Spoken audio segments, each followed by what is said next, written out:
Hello. Look really gross. Welcome to the Pinfall Podcast. I am your host. Woo! I am joined, as always, by my co-host, Marcus. 1 year. We've been doing this for 1 year. It's our 1 year anniversary. How did we do this? Because we did this because we were bored. Fuck. And now we have to commit. Yeah. There's one thing you and I are pretty good at. It's not letting go of things. Yep. But we But got we'll some be here drinks. until we're about 50. Got some drinks. We got this, and then this. What is that? You don't know what this is? No. You brought it into this house, and I still don't know what it is. Hold on the rocks. Um, Basically, it's cocktails in a bottle. Oh, okay. So this is the aviation. It's got gin and cherry, lemon, and violet. But they also have like ones with hornitos in it, and like it's a margarita. Mm-hmm. I don't drink tequila casually. That doesn't feel like Doesn't sound fun. it was weird to just be like, I'm just gonna have a little sipski of tequila. Yeah. If I'm drinking tequila, I probably have to be messy later. But turning back to SmackDown, this was SmackDown. Smackdown. This was a great SmackDown, better than the past few weeks, I'd say. The past few weeks have been kind of rocky, a little back and forth, but this time they fucking nailed this. Minus a match or two. This SmackDown was great. So much good Roman stuff, Roman and the Uso stuff. So much great Street Profits stuff. They're actually giving a very interesting storyline for the Mysterios now. For once, it's compelling. Yeah. I didn't feel like it was like super heavy on promos or super heavy on matches. It felt very balanced. And then the best. Oh, my camera went really out of focus there. We got the best segment of all time today. Oh On my Raw, God. we got the one of the worst segments ever, which was Alexa's Playground. This time, we got the best one ever, which was Ding Dong Hello. After a long time of being gone, Ding Dong Hello is back, and thank God. It was amazing. Pure chaotic energy every second, and it was Love it. fantastic. It felt like a fever dream. It was actually my personal dream. I felt safe in that moment. Yeah. But before we get too deep into the episode, we want to let you all know that after the best of the night, stay tuned for our predictions for NXT TakeOver in your house. Pepita's The Cat's predictions are on YouTube for you all to enjoy. You can see what she predicted, and that will kind of be the baseline for our predictions. If we do worse, that's horrible. If we do better, that's great. And if we both do better than her, if she loses, she has to do a shot. Yeah, Pete, you gotta do a shot. Yeah, not really. I don't want anyone to think that we're giving our cat alcohol. We did have cat wine for a little while. We do. We still have cat wine. I don't know if it's still good. Oh. This is her right now. Oh God. Yeah. All right. So stay tuned for the predictions. News. I guess. Okay.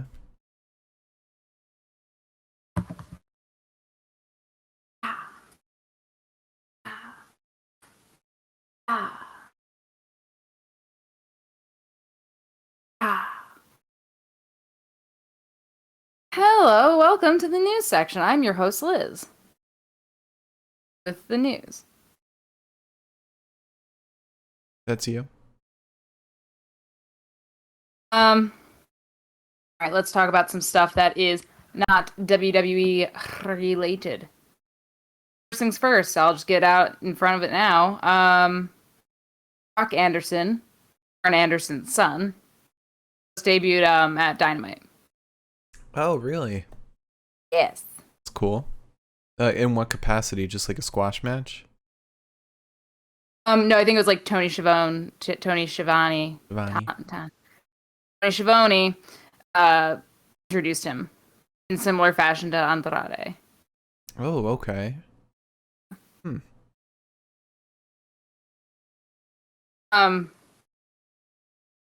Whatever. So let's start with Taz. Taz is undergoing surgery today. Apparently it's facial surgery. Really? At this point, he should be in clear. I don't know what facial surgery could possibly entail, but I mean, it could be anything from like getting like a cyst or something removed, or it could be like facial, like plastic surgery or something. do you think Taz is getting a nose job? He might be getting a nose job. Taz, your nose is beautiful. I believe he's out of the hospital now. At least I think he should be. I don't think that there's any way that facial surgery could possibly last as many hours as it's been since he posted that. I hope he commentates Dark with like the bandages and stuff on. Oh god, imagine. Next thing we're going to talk about is Kenny Omega is, I guess, non-kayfabe, just going through it right now. Yeah. Mans is fucked up. Apparently he sliced his hand up and needed stitches while hitting Pac with the belt. Double or The nothing. fourth belt specifically. AEW belt. Yeah. He's got a bone bruise near his tailbone. Yeah. And then he's got wear and tear on his knees and an athletic hernia.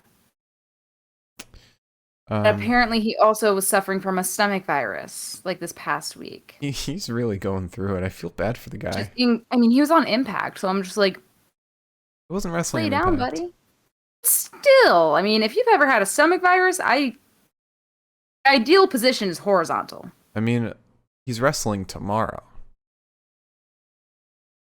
Jesus. He's wrestling for Against All Odds. I thought it was Under Siege like earlier this week. I messed that up. It's Against All Odds. It's happening. Oh, it's fair. I probably fucked that up a couple times too. Next thing we'll talk about is Bill Eadie, aka Demolition Axe, is apparently having heart issues. I guess the COVID vaccine fucked with his heart. Who? Bill Eadie, aka Demolition Axe. Okay. I guess the COVID vaccine fucked with his heart. Which I think kind of makes sense because if you have issues with blood clotting, that can be like something that might deter you from getting the vaccine. I guess it's like one of those concerns. So I know that was the concern with well. the Johnson & Johnson one. Yeah, I don't know what brand What shot brand? you got. At the end of the day, aren't they just brands? Technically. Let's be honest. Yeah. So best wishes. Hopefully he heals up. And I'm moving quickly because there is a ton of stuff to talk about today. So let's jump into some WWE news. First, Greg Hamilton apologized for getting angry that Lio Rush is retiring. Yeah. I don't know why that's a headline that I have to talk about, but that was a bad look from Hamilton. who gets mad at somebody retiring? I think he basically called him a wuss or something. Yeah, he I mean, tweet was as follows. Wow, unreal. If we all didn't have our own lives and families to take care of, I just might pretend I give a angry face with a little censor bar. On behalf of the wrestling family and community who work for a living, on to the gym. Does he know that's not why he retired?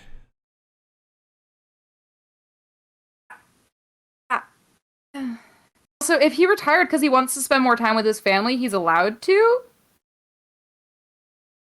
I guess Leo Rush still has some heat over at WWE. I feel like Greg's just like pissed off that he's still working for WWE. Probably. He's like, I wish I could quit too. Vince has me by the balls. So we also got an update on where Bray Wyatt is. Apparently, Bray Wyatt has been kept off TV purposely. And so when I say an update as to where Bray Wyatt is, it's not really an update. It's just he's not on TV because he's being kept off TV. Yeah, and I wonder if they're either going to switch brands with him or kind of wait until the next chapter in the main event story, you know, which should be after Hell in a Cell, and then it's Kofi's turn against Bobby. I wonder if he's going to come in then, maybe have a storyline with Drew. I don't know. Maybe he'll do something with Roman on SmackDown after Hell in a Cell. I don't know. It's like I have no clue. There's nowhere that he really fits right now. Randy's so busy. I don't know. I think maybe that's why they're keeping him off TV. Apparently he's well liked, doesn't have any heat, so it's not like passive aggressive thing. Yeah. It's just I don't know. Yeah, I'm hoping we see him soon. I feel like it's also understandable because Bray Wyatt as a character is very special, and you don't want to oversaturate somebody like that. You want to make his presence and every one of his appearances something that means something. Yeah. So in addition to that, we have some pay-per-view news. The pay-per-view news, first of all, is that we have the date of the next NXT takeover. That will be, it's currently penciled in for August 22nd. Is there any news on what NXT takeover it is? Like if it's NXT UK or just regular NXT? It should be regular NXT. That's all I know. Okay. Apparently, so it's going to happen the day after SummerSlam, which makes sense. And then, in addition to that, Triple H talked about the possibility of another all-women's pay-per-view. Frankly, I think if anybody could do it, it'd be NXT. Just to be nice about it. This comes on the heels of Mickie James announcing that NWA is going to do an all-women pay-per-view. He said that it might happen down the line. But he also said some stuff that was like very like he said, haven't we already done them? It's a funny thing to me. Equality is equality. Equality is not I want my own show. Equality is not we have to have our own program. Which, like, I get, but like 205 Live, all men. Rips. There's some hypocrisy God there. fucking damn it. Welcome back, Morgan's Mist. We missed you. Morgan's Mist. It was a great episode. Yeah, so I'm not gonna read the whole quote. It's just kind of like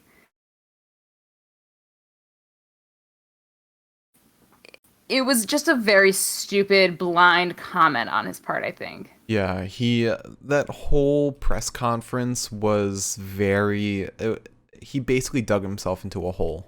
That entire press conference. Some of it was fine, but most of it, he just buried himself.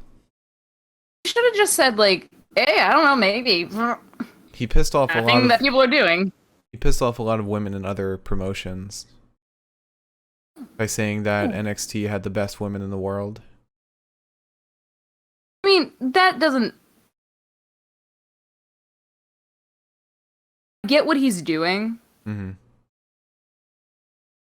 Like, you want to praise your own people. Yeah.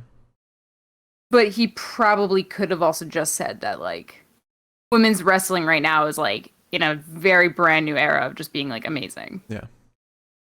And then you could have just, Mm-hmm. could have said both those things. When do we get Shawn been Michaels fine. doing a press conference, not Triple H?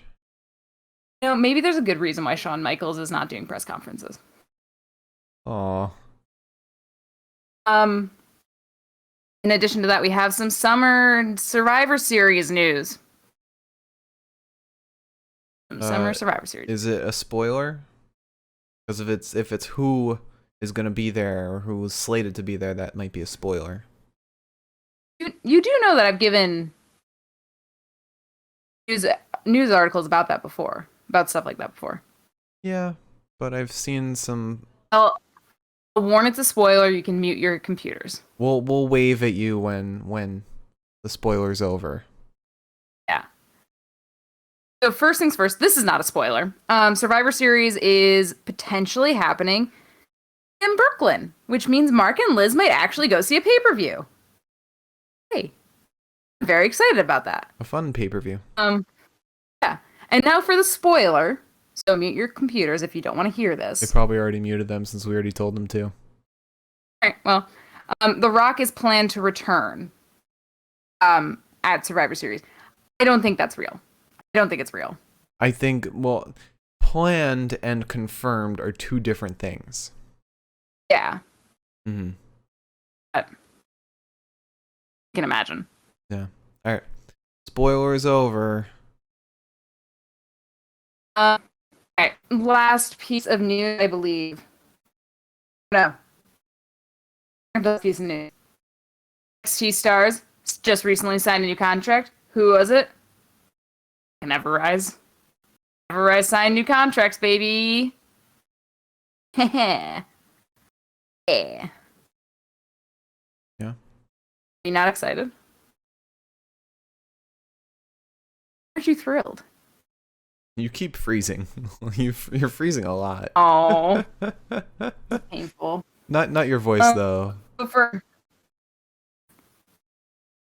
last piece of news, WWE is going through this really weird fucking time loop, I guess, where they're trying to maybe bring back some people that they released because there's a big push for Alistair to come back. NXT is apparently Sean Ross Sapp has like some big news about Samoa Joe potentially coming back to NXT.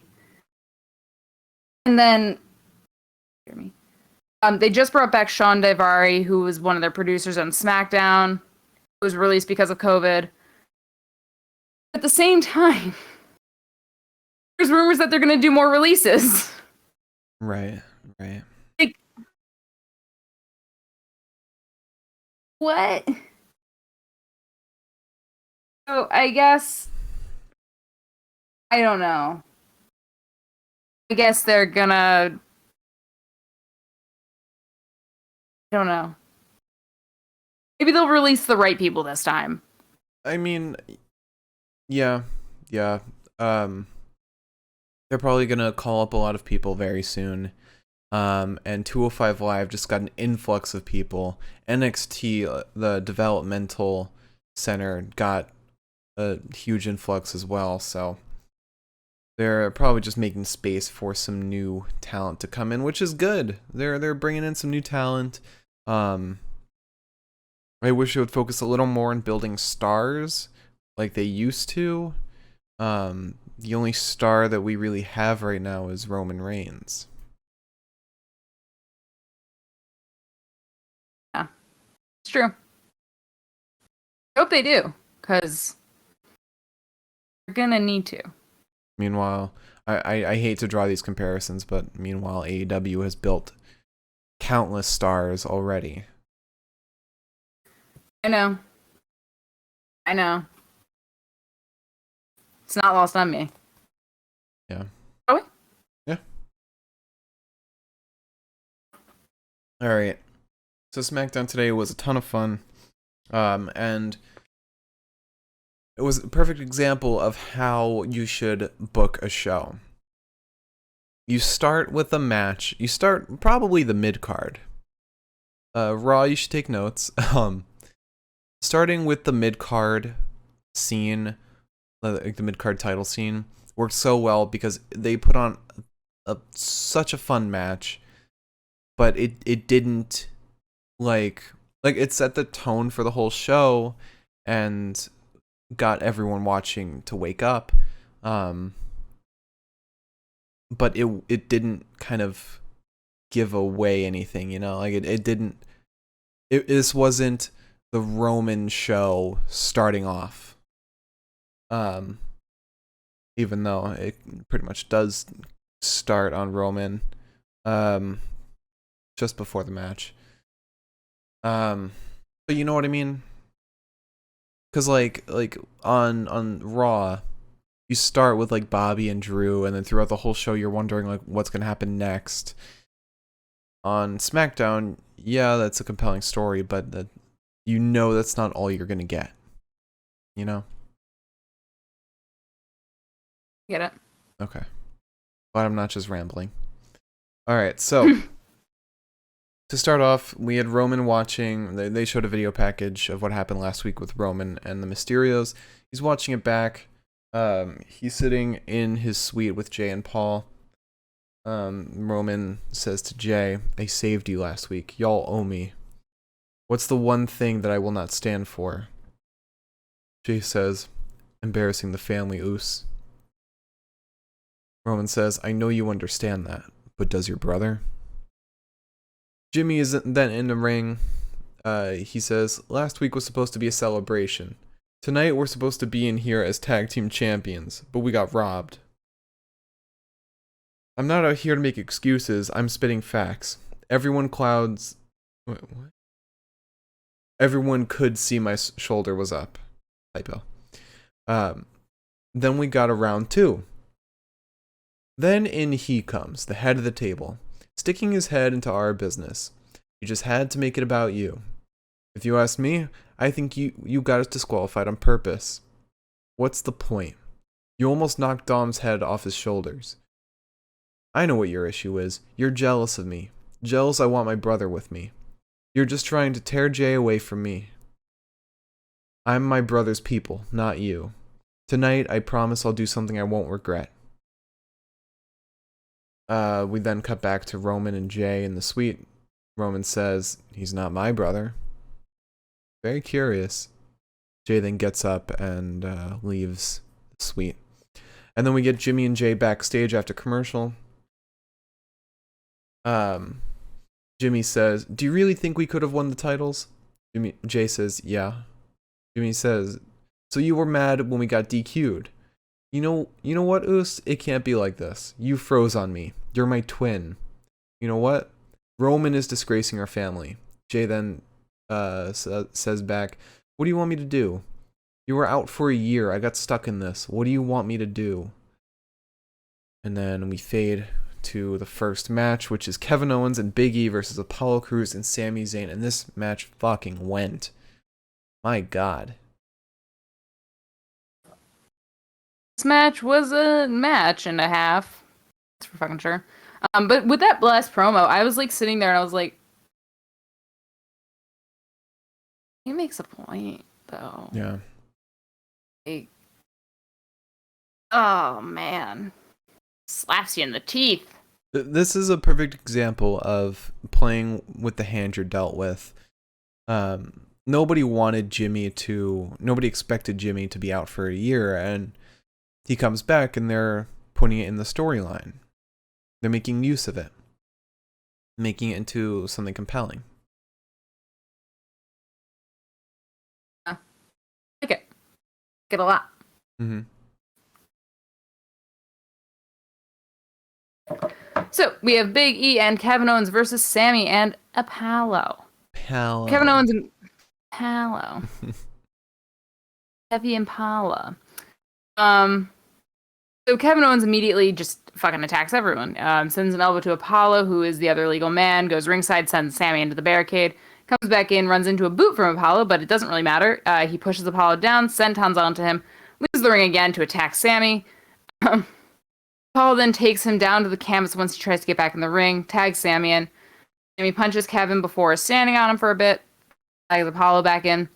Double axe handles to the back repeatedly to Kevin Owens, basically beating him down into the far corner. Then we get a snap suplex to Kevin. Sammy gets back in. Up there's a punch that's blocked from Sammy by Kevin Owens. So Sammy runs Kevin Owens back into the corner, tags Apollo in. Then a kick under the jaw to Apollo, and this frees Kevin, gets Big E in. But for the meantime, Sammy and Apollo were like working really well as a tag team. Yeah.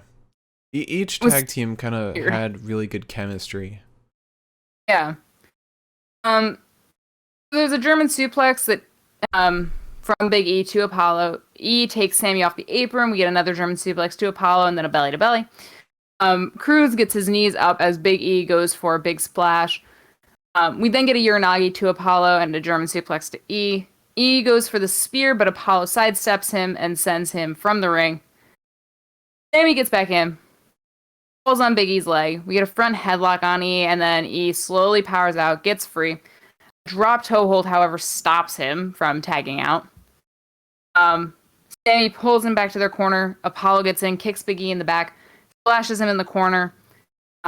He attempts the crossbody frog splash, but Big E dodges him, sending Apollo down to the canvas. Sammy gets in. Kevin Owens gets in. Kevin is just fucking there to brawl. It was just fists. Kevin cannonballs onto the apron, takes Sammy out ringside. We get a senton, follow it all up. Then there's a clothesline to Sammy and a swanton by Owens. Boys go up top. Sammy fights Kevin down, goes for a diving move, but Kevin Owens avoids it. Sammy floats through, gets Apollo in. We get a boot to the face and a pop-up powerbomb. The cover is broken by Sammy. Sammy gets in. There's a Northern Lights suplex and then a Blue Thunder Bomb. The Northern Lights suplex just is fucking terrifying to me, and I don't know why. It's because you're supposed to land on your head. Yeah, okay, there we go. Big E breaks the cover on Kevin, takes Apollo out of the ring, then like nearly kills him. Because like they kind of trip on their way out of the ring. And Big E's like shin lands on Apollo's neck, I think. His forehead. Yeah, okay. It was messy, and I was like, that's a broken ankle waiting to happen. Then we get a failed haluva kick, a stunner to Sammy from Kevin. Kevin Owens gets the win for his team. Then General Aziz and Apollo do something. Yeah. Oh, okay, I have it. So they start celebrating, and Apollo says, "Why are you celebrating? You didn't beat me. I was paired with this idiot. How about we do this again? Next week, the two of you against me and my commander Aziz." And then Sammy gets up and says, "You set me up. You're colluding with Kevin Owens to keep me away from the title." And then Aziz gives a Nigeria nail to Sammy. Apollo says, "How does that feel? You will never have this, ever." And then we cut backstage to Rey Mysterio and Adam Pearce. Rey's pissed off and yelling at Adam. But then we go to commercial and we come back to the Street Profits backstage. Chad Gable walks in. He says, "Egg on my face. I apologize for Otis. He gets very overprotective. As a grand gesture, I got our match canceled tonight." And then Street Profits are like, "Whoa, whoa, whoa." Tez says, "You know you can't control Otis, but we can. We'll send him back to the Jurassic period."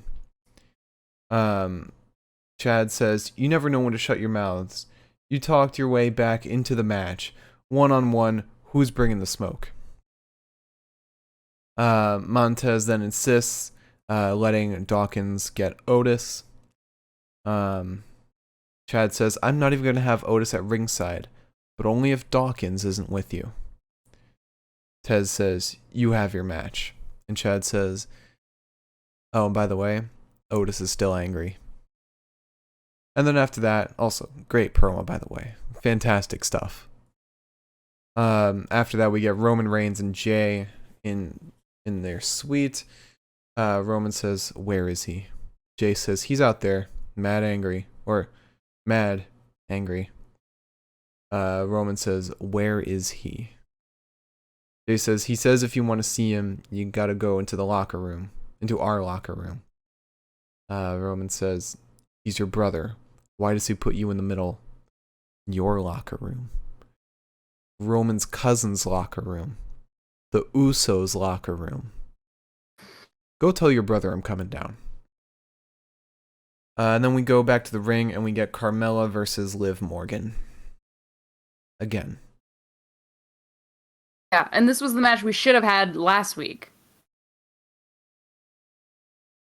I don't know what the point is now. I don't know why we're here.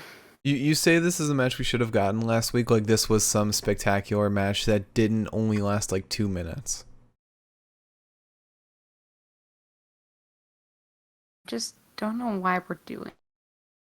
We're doing this because we're going to get a feud between them over who is the most beautiful in WWE. That's not going to set us back ages. Definitely not. No. It's like Shinsuke and Corbin will be fighting over the crown, and Carmella and Liv are going to be fighting over the most beautiful woman in WWE. John Laurinaitis is back, isn't he? Probably. Wouldn't be surprised if, maybe like Charlotte came over to SmackDown for like a week and was like, "No, I'm the most beautiful." Or Mandy Rose. I'm glad that we don't have the Money Mella outfits anymore. That was fucking getting under my skin. It's almost like they forgot like her gimmick for like a couple of weeks. I don't think it has anything to do with the gimmick. I think it was just the gear that she chose for a couple weeks. Well, somebody should stop her and be like, "Hey, this isn't part of your gimmick anymore." I hated it. Okay. I'm mad. Okay. Anywho. So, oh god, what was I gonna say? I don't mind having like matches that have no like affiliation with a title. Mm-hmm. A real title for that matter. But I wouldn't mind like a promo. Yeah. Just one. Yeah. That's one thing that this whole mid-card women's scene is missing, besides more women. To be fair, we're lucky we have a mid-card women's scene. Yeah. At SmackDown. We got 3 main card and we've got 2 mid card. And we haven't even seen Natty and Tamina. It's because there's no tag teams on SmackDown. They're basically Raw now. Are there any tag teams on SmackDown? No. No women's tag teams. Riot Squad was the last one.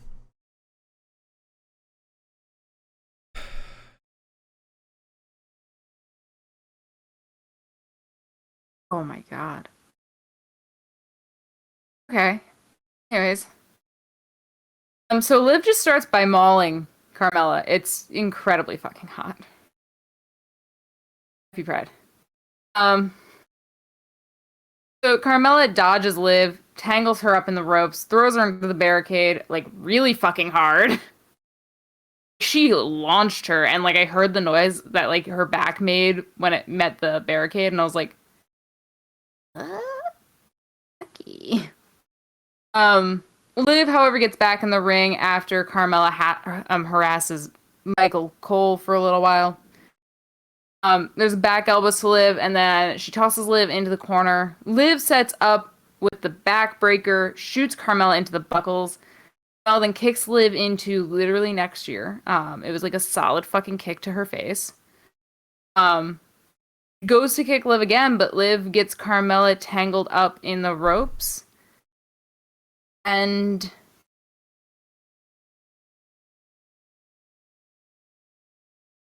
We I got didn't Liv's write down how she finisher. won this. Yeah, we got Liv's finisher and Liv won.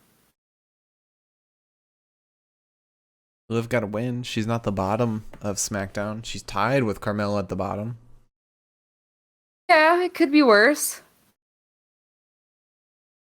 Yeah. Well, technically, Mia Yim's at the bottom.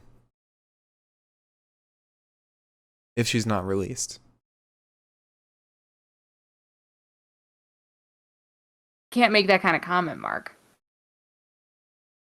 Go knock on wood. Alright, so after that match, we had Ding Dong Hello. I cannot wait to talk about this. So, Bailey's in the ring in her set, which is filled with pictures of her, first of all. And so she introduced her guest. She says our guest is the drip god Seth freaking Rollins. Seth comes out. He's wearing a very nice suit this time. Very nice. It's very subtle. It's got like the split colors, one side white, one side like a lavender. The back side is kind of a darker purple. The collar is like a little darker too, but a different shade. It works. It works better than those other ones. He on his way in, he knocks over like quite a bit of stuff accidentally. Bailey says, "Thank you for using the door." Seth says, "That's what it's for. That's what it's there for." But I'm a huge fan. What you've done with Bianca these days, putting her in that place, putting her in her place is great. Kids these days, you gotta have some respect. You're going to mop the floor with Bianca at Hell in a Cell. In all seriousness, there is a clip I want to watch from last week. And then they play the clip, or he says it was like a masterclass in manipulation and, you know, mind games. And they play the clip of Bailey coming on all of the LED screens, laughing. They come back to Bailey and Seth, and they're both just laughing hysterically. A perfect match. Becky should be jealous. We're all horsewomen at the end of the day. We're all horse girls. And then Bailey says, "Laughter is the best medicine. But wait until you see this." And then she plays the video of Seth attacking Cesaro from a couple weeks ago. And we come back to the ring. Seth is just staring at Bailey like this. For like a hot minute. And then they both just continue laughing hysterically. I loved it.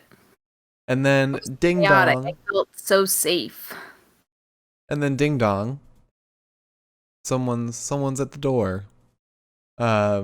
Seth says, "I'll be the gentleman," and get the door. He opens it.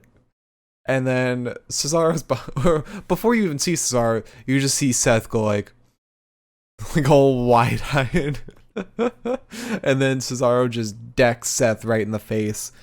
And then hits him with the door, throws him to the ground, and just destroys the set. He hurls the tree like it's a fucking javelin.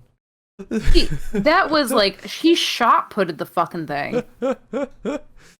And then we go wider, and Bailey's just like in the ring. Cesaro's just standing there. Bailey's trying to put the set together, kind of like glaring at Cesaro. And then Bianca then comes out, and yeah. I missed the fact that Seth becomes pantsless. Oh yeah, I didn't even notice that. I saw a picture on Twitter. Cesaro rips off. Notice it. I was too busy writing notes. Cesaro rips off Seth's pants.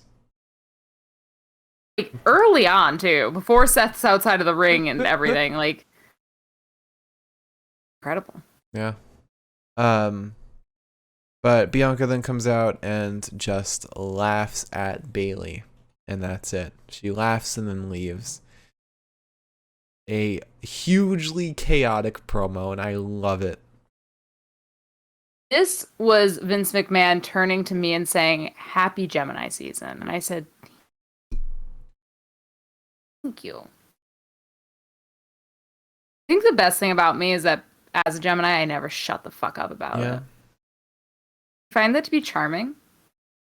That's one word.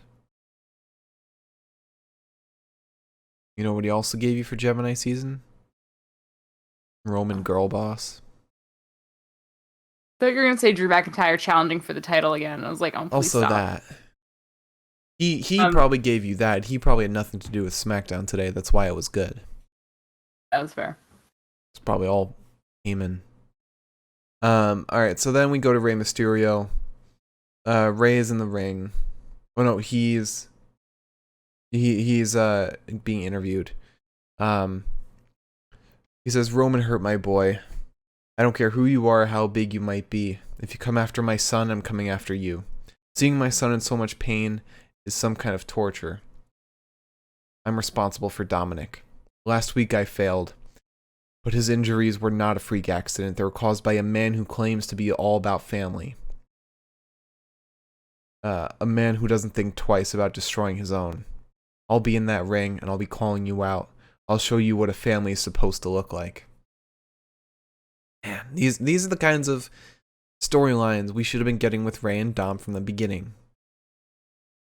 Not Buddy Murphy and Aaliyah. That was weird.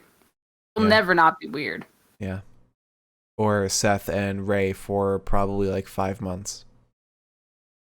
Buddy Murphy had to make out with a 19-year-old and then got fired. Yeah. Watch. He goes to like AEW and has to make out with like a 59-year-old. Probably better. It would be better. It would be less creepy. But anyway. Then we got Montez Ford versus Chad Gable. Fucking sick match until the end. Do we want to give away a sub? We can. We're about halfway through. Can for our 1 year. Like I said, I thought we would do it on Fridays. You can fund it, Marcus. Don't worry. All right, let's gift 1 sub. All right. So I gotta do this on my laptop. Make sure you're not open on Twitch though, like with your personal profile, please. Why? So it doesn't go to you. Well, it wouldn't go to you if you were gifting it. Yeah. Very intelligent. I just don't have my card information on the podcast. All right. Gift. We're about gift giving. Everything is gift giving. We'll go to 1 random sub. Hey, Morgan's Mist. Morgan's Mist, you are now a sub. Welcome. All right. Happy Friday. Yes, happy Friday. All right. So.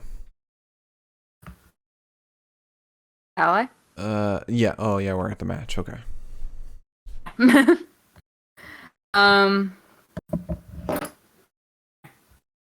After several takedowns, Chad sweeps Montez's feet, gets a front face lock on him.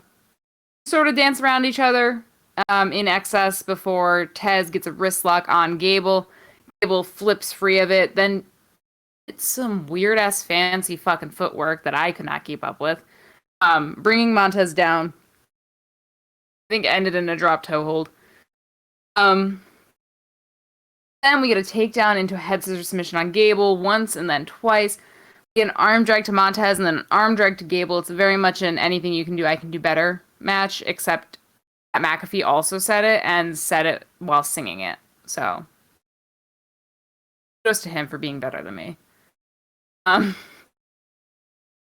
So Montez jumps over Gable, gets another arm drag. We get a front face lock on Ford, who fights out of it. Tez goes to leapfrog on Gable, but Gable gets his leg in midair and basically, like, it almost looked like an arm drag, but with, like, the leg. Immediately throws him down into the single leg crab. Tez, however, stands up, bridges backwards to get out of it because he was pinning Gable at that point. Gable then goes ringside. Montez is out on the apron. Montez cannonballs onto Gable. Once we get back into the ring, there's a shoulder to the midsection of Gable. Montez goes to dive out onto Chad, and then Chad turns it into a bridging suplex. And by dive out onto, I meant dive onto from the outside in. I did not put that in my notes, though. Gable goes to flip Tez over his shoulders, but Ford lands on his feet. There's a crossbody to one another. They just crossbody each other at the same time. Very fucking painful. Oh, yeah, and they just bounce off each other. Then this attacks Dawkins backstage. As this is happening, Montez and Gable are exchanging blows. There's a spinebuster and then a totally unnecessary kip up from Ford. Like, he threw Gable down into the spinebuster, positioned himself, laid down, kicked up. Confusing. Respectable. And a moonsault. Montez then goes up top, frog splashes down onto Gable, and Otis gets into the fucking ring. And throws Montez out and DQs the match. Yeah, that's where the match... That's where the match, really dropped. I was into it. I didn't hate that. I was, because, like, the whole thing with, like you specifically state the stipulation is nobody at ringside, so that guarantees no interruptions. Why have that stipulation in the first place if you're still going to have it? You're still going to have that interruption. That. Okay. Alright, so after that we go to commercial and we come right back and we're at King Corbin versus Shinsuke Nakamura. Yeah. So, problem here was, I took the worst notes of my life on this match. All I know is that Boogs distracted immediately, allowing Shinsuke an opportunity to stomp on Corbin. There's an insecurity to Corbin. A flying knee to Corbin. Big deep six to Shinsuke. There's a deep six to Shinsuke. Then Shinsuke got a surprise pin. I didn't fucking see it. I don't know how I didn't fucking see it. I don't know. This match was very much, I looked down and I looked back up and it was over. Mm-hmm.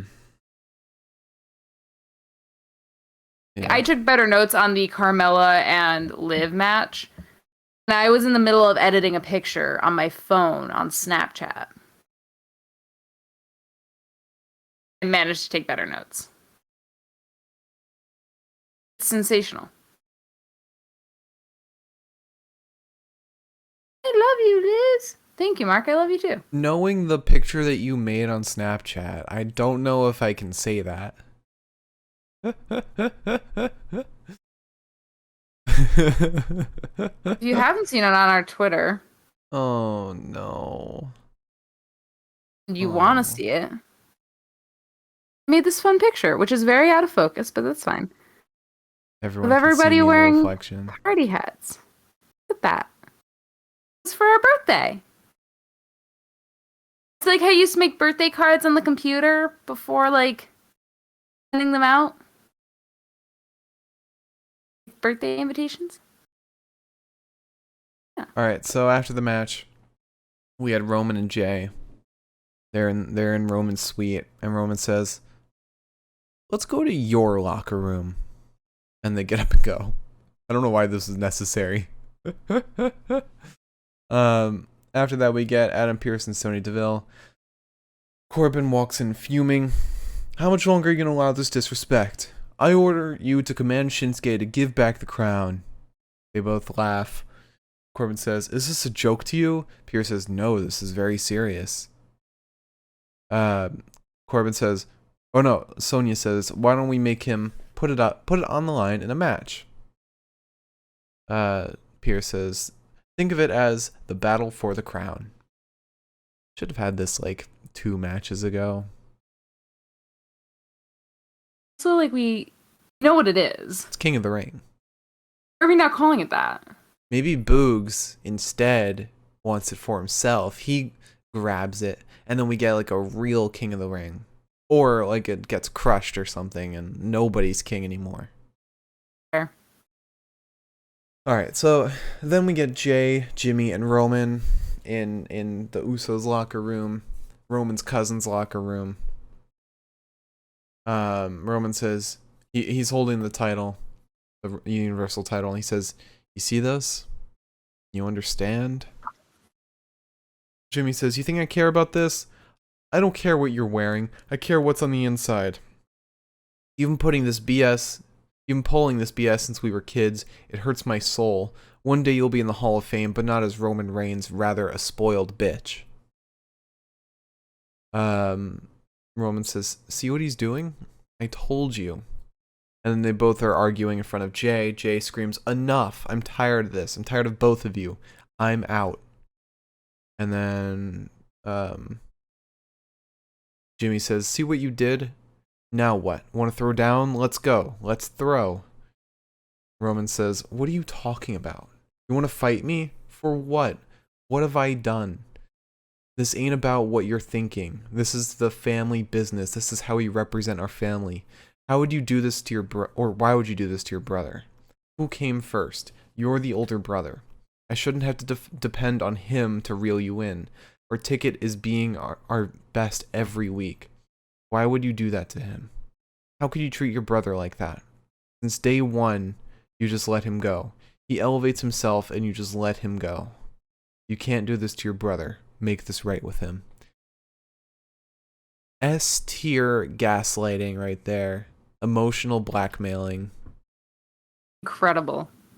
Unbelievable. Then we get Rey Mysterio in the ring to end the night. He says, I'm right here, Roman. You disrespected my family. I'm waiting. Come on out." Roman Reigns then comes out and takes about 10 to 15 minutes to get to the ring and stand in there. It literally took so long to get him in the ring. Ray says, "I acknowledge you, Roman. I acknowledge you for the rat bastard you are. I also acknowledge you as a rat bastard that put his hands on my son. I acknowledge you as a man I'm gonna fight even if I'm gonna lose the fight. And I also acknowledge you as a man I want to fight inside hell in a cell. Now that I've laid out my challenge, it's your turn to acknowledge." Paul Heyman reaches into his pants and grabs a mic to hand to Roman. Like, it's literally in like the belt of his pants. Roman says, "I acknowledge you as a father." But then Ray immediately attacks Roman with a kendo stick that he got out of nowhere. Roman headbutts Ray. Ray goes back with the kendo stick. Roman then sends Ray out of the ring. Ray gets back in. Roman gives a Superman punch to Ray. Then Roman's in the corner, and well, I think he's lining up or something. And then Dom out of nowhere hits Roman with a kendo stick. Roman grabs Ray grabs Dom as if he's gonna do a power bomb, but no, he yeets his ass out of the ring. Like, he is gone. He is dead. He killed an adult on TV. He killed another man. Killed an adult child. A 23-year-old toddler. 24. 24-year-old toddler. Ray then goes back to Roman with the kendo stick, and that's where we end.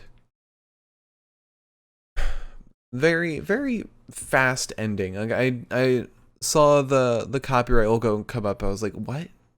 That's it? But fantastic promos all around. Every promo minus like one was some really good stuff. Matches were 50-50. But that concludes our recap of the episode. Now, stick around for the best of the night and our predictions for NXT TakeOver in your house. Before we get to best of the night, though, while Liz changes the sign, let's give a quick update on the top 10 in WWE. If you want to find out the top 10 of all of the major wrestling promotions, follow us on Twitter at Pinfall Podcast. I put those updates out every Sunday morning. So we started off sorry, my brain was in a different part of the podcast. Number 10. One half of the former women's tag team champions, Nia Jax. Number 9, Scottish Warrior, former WWE champion, the current number 1 contender for the WWE Championship, Drew McIntyre. Number 8, one half of the NXT UK Tag Team Champions, Lewis Howley. Number 7, the other half of the NXT UK Tag Team Champions, Sam Stoker. Number 6, sorry. The NXT UK Champion, Walter. Number 5, still technically on undefeated streak, Mansoor. Number 4, one half of the NXT Tag Team Champions, Nash Carter. Number 3, the other half of the NXT Tag Team Champions, Wes Lee. Number 2, the WWE Champion, WWE Champion, Bobbert Lashley. Number 1, finally, he's the head of the table. The Universal Champion, undisputed Universal Champion. He is Roman Reigns. Acknowledge him. Undefeated this year. Alright, so, you want to get into the best of the night? I suppose. I already know what my pick for promo of the night is. We don't even need to talk about it. Do you need to talk about it? Do you want to go over any of them? Okay. Don't need to talk about it. Our pick for promo of the night, 100% is Ding Dong Hello. That was fantastic chaos. I agree. I loved it. It like fucking made me so happy. I was like, this is exactly what Ding Dong Hello needed to be. And having Seth, that was like, they needed to have Seth on there a while ago. This is so good. Yeah. They're both fucking losing their minds. Oh yeah. I can't wait for like Becky Lynch to come and be like, what the fuck is happening over here? What have you done to my husband? So now, Wrestler of the Night. This one's gonna be a little more tricky. I think I know who I want to pick, but we started off with the tag team match between Big E and Kevin Owens versus Apollo Crews and Sami Zayn. My pick for that match is Kevin Owens. He looked fantastic. He had great chemistry with Big E and just wrecked house against Apollo and Sami. And his selling too was fantastic. He even shouted, I don't know if you caught it, he shouted at Sami at one point. I think he whipped him into a corner. He splashed on him, and Sami like held his ribs in pain, and Kevin yelled, "Oh, are those your ribs?" Because remember last week when Kevin Owens hurt his ribs? Yeah. A really good callback. Then we had Carmella versus Liv Morgan. I'm going with Liv Morgan. I mean, she's really the only one whose moveset is super impressive right now. The only impressive thing about Carmella's moveset is the Cone of Silence, which she's done to finish every match, and it's not super impressive at this point.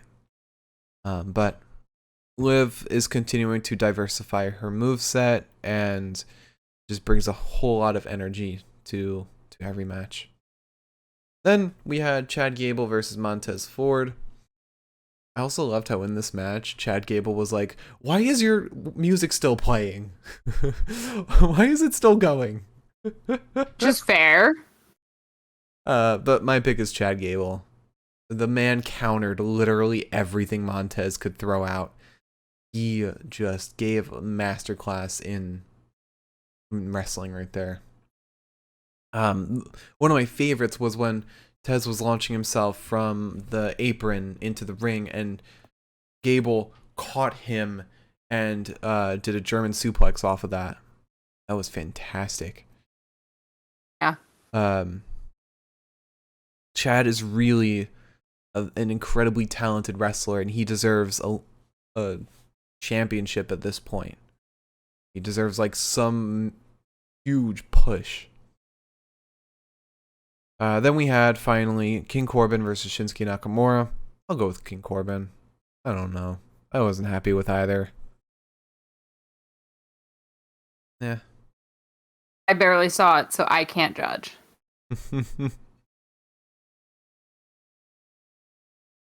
All right, so my pick for Wrestler of the Night. It is tough. I'm down to 2. It's either Chad Gable or Kevin Owens. But I think in terms of who impressed me the most in the match, I'd say Chad Gable. His wrestling just blew me away with how he literally countered everything. Like it was a very smart performance he put on. You could show this and make someone think that this stuff is like not pre-planned. Like this is him actually trying to win. Really great stuff. All right, so match of the night. Oh wait, you didn't. I didn't actually agree with you. Yeah, you didn't agree. I will agree with you. Okay. I just hadn't yet. Not that my opinion matters, I guess. Sorry. The way you were nodding, back of my mind, I figured that you would agree anyway. Not yet. All right, so match of the night. We started with Kevin Owens and Big E versus Sami Zayn and Apollo Crews. This match was a ton of fun. Definitely a great way to start the show. Loved it. Loved every aspect of this match from beginning to end. Solid finish. And even the aftermath of the match was some really good stuff. Then we had Liv Morgan versus Carmella. Super short. Great that Liv Morgan got a win, but come on. Give these women some time. Let them show off. Then we had Chad Gable versus Montez Ford. Really fun match. This was so much fun. I didn't like the ending so much, but the rest of the match was just a clinic. It was a clinic and a half. But yeah, the finish, I don't know. I like why add the no person on the sidelines stipulation if you're still gonna have someone run in and stop the match. Yeah, I get it. I understand that. Mm-hmm. And then lastly, we had King Corbin versus Shinsuke Nakamura. You've gotten this match like I saw Denise Salcedo tweet, this match has happened 4 times since May 14th. And it's just been alternating. This has been 50-50 booking. Or it's just half one person wins, half the other person wins. It's frustrating. Yeah. Get it. I mean, we love both these guys. We love Corbin, we love Shinsuke. They definitely deserve a lot better than this Raw booking. But no, absolutely. My pick for match of the night, 100%, is Kevin Owens and Big E versus Apollo and Sami. That match was a ton of fun and really, really pushed ahead 2 storylines. I don't agree with you. I know you won't agree with me. I really did like the Chad Gable Montez fight. I did too. More than that, the interference bothered me. All right, so we'll leave it up to the chat to settle the tie. Leave your thoughts in the chat on whether you think the Chad Gable versus Montez Ford or the Kevin Owens, Big E versus Sami and Apollo match was better. And you guys will be the tiebreakers. So, while that's happening, let's move on to our predictions for NXT TakeOver in your house. So to do this properly, God, Sean Ross Sapp posted an update to the Samoa story on Fightful Select, and I'm like, Oh, stop. sorry.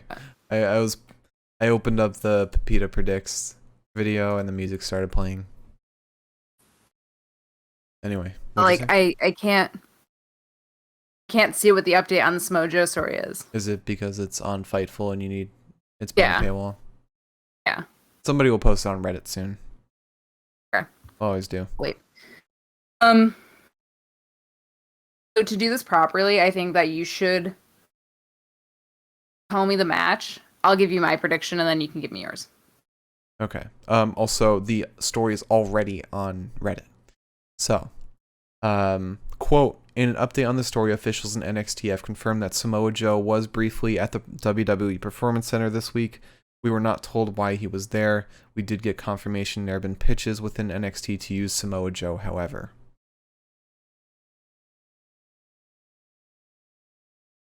That's it. The capacity I could see is Samoa Joe goes on commentary. Wade Barrett goes back to wrestling. Oh.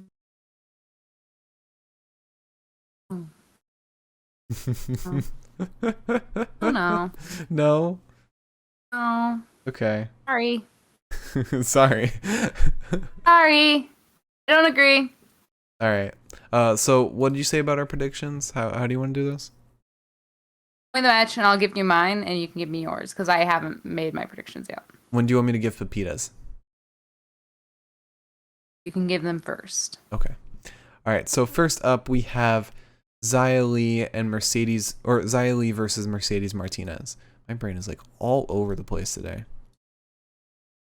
So. How loud is this? Huh? How loud is my typing? I don't hear it. Okay, good. So the cat predicted Mercedes Martinez. Liz, who are you picking? Oh, Xylee. I'm going Xia Li too. Because they wouldn't be having this match if they weren't going to be pushing forward Xia Li. Imagine all that build up happened only for her to lose at TakeOver. Let's see what I'm fucking typing. All right, so up next we have Cameron Grimes versus LA Knight for the $1 Million Championship, and the cat predicted LA Knight. Liz, who did you predict? I am predicting Cameron. Wait, you're predicting Cameron? Yes. Okay. I'm predicting Ted DiBiase. Right. I'm predicting he'll win because I am very confident he will win. All right, somehow, I don't know how, but he will. That's how ladder matches work. So then we have MSK and Bronson Reed versus Legado del Fantasma. Pepita predicted Bronson Reed and MSK to retain. And just want to add, this is a winner-take-all 6-man tag match. Liz, who did you predict? Going with MSK and Bronson Reed. It feels right for MSK to lose the title, but Bronson Reed, it does not. I went with them too, and I also said Joaquin Wilde will take the pin. Oh, are we doing that? Yeah. I feel like a lot of our predictions will be the same here. All right. I'll say Santos takes the pin. Really, you think so? I don't know. Okay. All right. I'm just trying to be different. So then we have Ember Moon versus Raquel Gonzalez for the NXT Women's Championship. The cat predicted foolishly. She picked Ember Moon. What a fool. Who'd you predict? I picked. Oh, yeah, it didn't come in. What'd you say? Picked Raquel. Okay. I picked Raquel as well.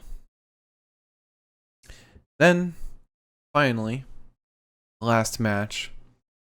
The Fatal 5-Way for the NXT Championship between Karrion Kross, Johnny Gargano, Adam Cole, Kyle O'Reilly, and Pete Dunne. And the cat predicted Johnny Gargano. Liz? I am predicting Karrion. I am predicting Karrion as well. Who are you picking to take the pin? I'm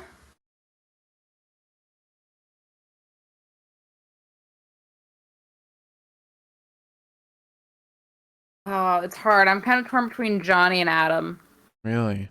You think Adam? Yeah. Right. I could see Johnny getting pinned. Adam, not so much. Yeah, that's why I'm kind of torn, because I feel like Adam Cole would shut him up, but I think that they don't want to shut him up. Right. Yeah. Go with Johnny. I'm going with Pete Dunne. Pete's kind of nowhere right now. He could take this loss and still be fine. I assume that you're picking Karrion. Oh yeah. Oh, can I change mine? Oh, never mind. Never mind. I'm happy with mine. Also, Miriam agreed with me for Best of the Night. She said, I agree with Mark. Chad Gable versus Montez Ford match was insane, and ending notwithstanding, they put on a hell of a fight, and it was a lot of fun to watch, especially since they had both competitors in the same matches over and over for the last few weeks or so. Oh, so Montez and Gable. Okay, so she agreed with you. All right. I'm having a party over here. All right. Now, I did read an interesting thing about the Fatal 5-Way. Real quick. You did not tell me who you think is going to win. I said Karrion. Oh, you did? Okay. Yeah. I typed Karrion because I figured. Mm-hmm. But I Who did predict to take the pin? I read something interesting that somebody proposed, and that's Karrion's going to lose. And Adam Cole's going to win by pinning Kyle. And Karrion will lose because he's getting called up. Yeah, dreams don't come true like that, babes. That's why they're making this a Fatal 5-Way, so that they can have Karrion lose, but not take a pin and still look strong. I feel like this is a way to show that Karrion's stronger than literally every man on the NXT roster. Yeah. Possible. I really don't think Karrion's getting called up yet. He's definitely Really he's like made for the main roster. He really is. He is, but I don't think that he's getting called up yet. I don't think he's ready for it. Okay. We'll see. We will see this Sunday. I mean, it will be an egg on both of our faces if he loses. So, yeah. And then Johnny wins, and Pete's is actually correct. My God, I would lose a prediction, but I would love if Johnny won. Okay. So those are our predictions. For those who don't know how our predictions work, by the way, I should have explained this before.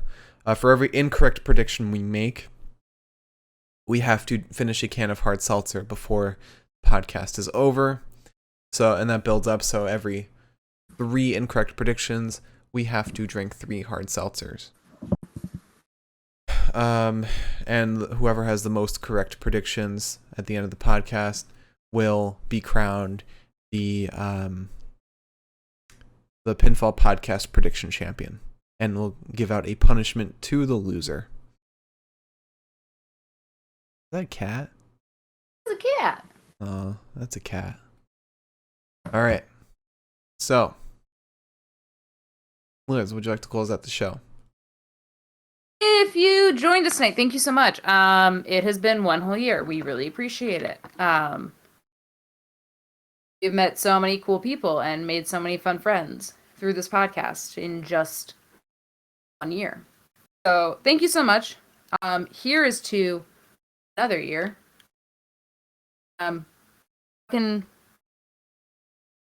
Cheers, Mark. Cheers. Cheers. Yeah. Thank you for joining us on this ridiculous fucking ride that we have embarked on and probably will never get off. And if you tuned in tonight, thank you so much. If you tuned in the future, thank you so much. I hope that you're fucking proud. I didn't get teary-eyed this time thanking people. It's a first. You did it, and you kept it concise. I know. Yeah. Thank you all for watching. We hope you all enjoyed. Our Twitter is at Pinfall Podcast. I am at the Mark Cameron. Liz is at Eliza Elaine23. Don't forget, if you're subscribed to the Twitch, you get all of the previous podcasts of the last 2 weeks. You get to watch them without having to wait for them to go on YouTube. It might be a few days before this goes up on YouTube. We're busy for the next 2 days, maybe. But our YouTube is the Pinfall Podcast. You can see Pepita's predictions on there. That's fun. He's really cute. He is really cute. He loves treats. Thank you all for watching. Hope you all enjoyed. We'll see you on Sunday for NXT TakeOver in your house. Have a fantastic evening and a fantastic weekend. See you on Sunday.